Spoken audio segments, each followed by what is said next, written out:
lesson number 5, build bridges for people to follow.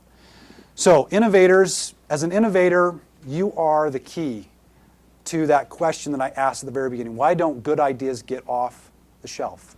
Why don't they make it? Why do we never maybe even hear about them? Because there's not enough innovators. That's that's kind of the easy answer, but it's a powerful answer. There are not enough innovators. You really hold that key. You start this process. You're the one here. You're the guy dancing. Without that guy dancing, there is no big mosh pit, dancing festival at the end of that. We needed that guy. We need more innovators who understand what innovation is, understand how to stand alone, understand how to take an innovation and move forward.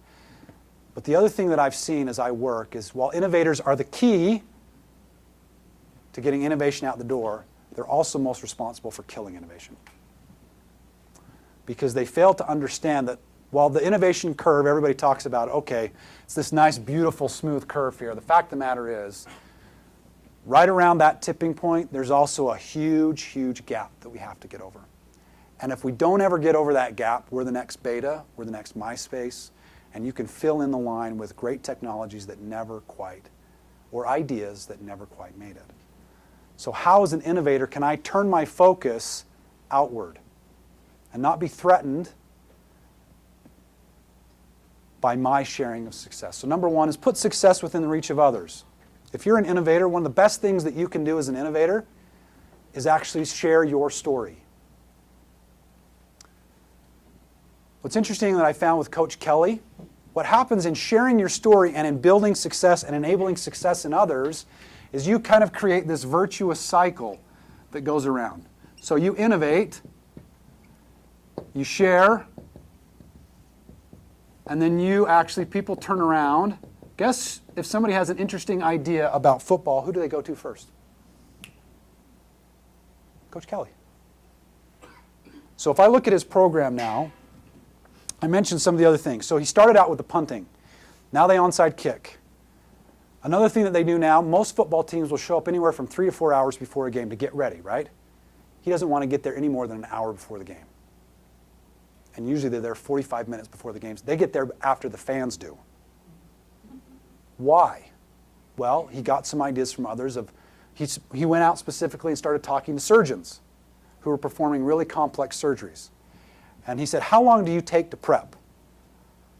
And they said, well, we don't want to think about it, really.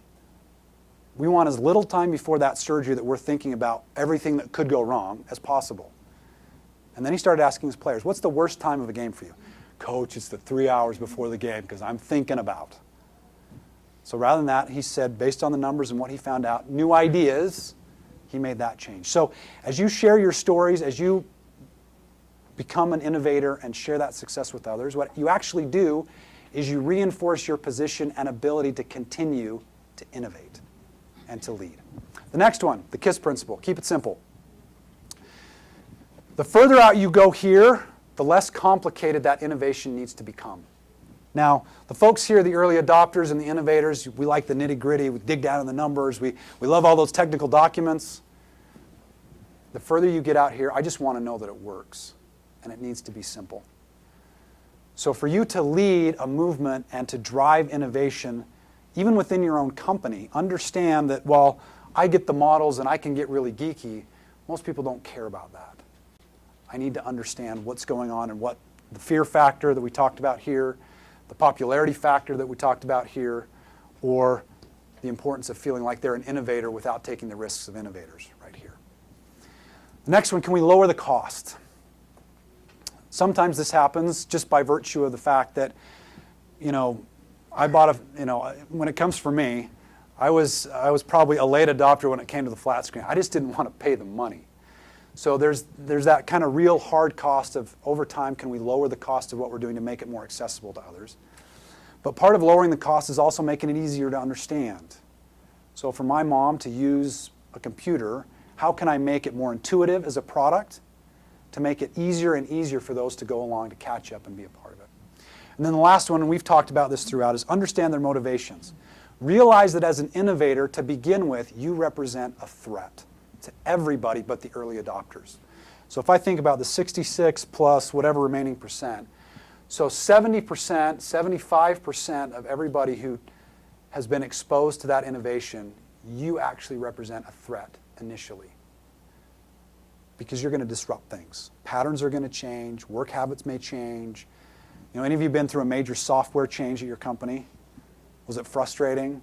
Did it get in the way? Okay, so realize what you represent. These other things can help us deal with that. But it's key for you, if we want to bridge this gap, to understand what's motivating others and how can I speak to that motivation, calm the fears, and add value based on where they are.